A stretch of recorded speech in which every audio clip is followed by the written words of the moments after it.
What's your craziest I need to quit this job immediately story? Probably not crazy to others, but this was the fastest I quit a job. When my manager told me I'm not allowed to do something, even though my other coworkers do it and we're in the same position, I told myself that I need to leave. After my previous job closed down, I was looking for part-time jobs as a college student, and my mother recommended that I work at a nearby Chipotle because they cover some of your tuition. I think the reason why I got hired was because my manager went to my previous job's location before we closed, saw me, and asked if I wanted to work at Chipotle, but I apparently told him no. I don't even remember encountering him there. After working there for a few weeks, I saw one of my coworkers, who was the chef, get his food himself while on his break. So later that day, after I clocked out, I followed the safety procedures and began getting my food with the correct portions. My manager came out and said I couldn't get my food myself because no one was on the line to do it for me. A few days later, a coworker who usually does mobile orders went on her break.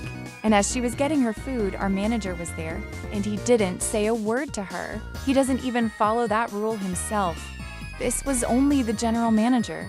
The on-duty managers weren't bothered by us getting our employee meals as long as we got the correct portions and entered the correct information into the register. Something that disgusted me was the amount of cross-contamination on the line. When a customer orders the carnitas pork, the juices of it would drip into the other items. Also, they use one thermometer for all the ingredients.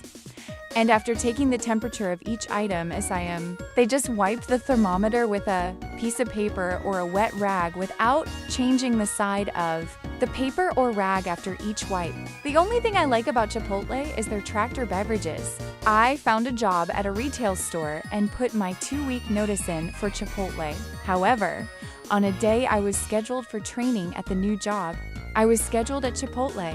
So I just didn't show up at Chipotle and ignored my manager's calls, then blocked his number. The main reason why I was probably mistreated was that I didn't have much in common with the workers and manager there. I wasn't disrespectful to anyone and did my job. The majority of them are Spanish speakers. So being unable to speak a language many of them speak other than English can be seen as to why I was probably treated differently.